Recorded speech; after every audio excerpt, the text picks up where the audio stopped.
Cycle લઈને ચારધામની યાત્રા ગયો હતો અને જ્યાં ઉત્તરાખંડમાં તેણે જે તબાહી જોઈ તેના કારણે હચમચી ગયો હતો। બીજી બાજુ ભારે વરસાદથી રાજસ્થાનના બુંદીમાં પૂરની સ્થિતિ છે। સતત વરસાદને પગલે જેતસાગર તળાવ અને નવલસાગર તળાવ છલકાયા છે, જેના કારણે ચાર ભુજા મંદિરથી સદર બજાર, ચોમુખા બજાર, નાગડી બજારથી મીરા ગેટ સુધી પાણી તેજ ગતિએ વહી રહ્યું છે। પાણીનો આ ધસમસતો પ્રવાહ, પાણીનો પ્રવાહ એટલો જોરદાર હતો કે કાર રમકડાની જેમ પાણીમાં તરતી દેખાઈ હતી। અહીંયા પશુઓ પણ હેરાન થયા હતા। બુંદીના કલેક્ટર અક્ષય ગોડારા અને બુંદીના એસડીએમ દીપક મિત્તલે પૂરની ભયાનક સ્થિતિને પગલે શહેરનું નિરીક્ષણ પણ કર્યું। ભારે વરસાદથી આખો વિસ્તાર બેટમાં ફેરવાઈ ગયો છે। હવામાન વિભાગે આ સાથે અનેક વિસ્તારો માટે વરસાદનું રેડ અને ઓરેન્જ એલર્ટ પણ જાહેર કર્યું છે।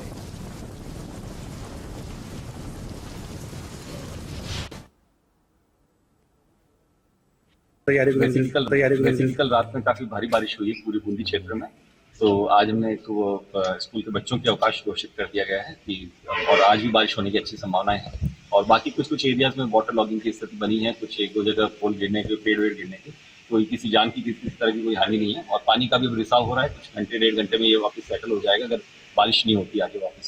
और बाकी अभी स्थिति सामान्य हो जाएगी।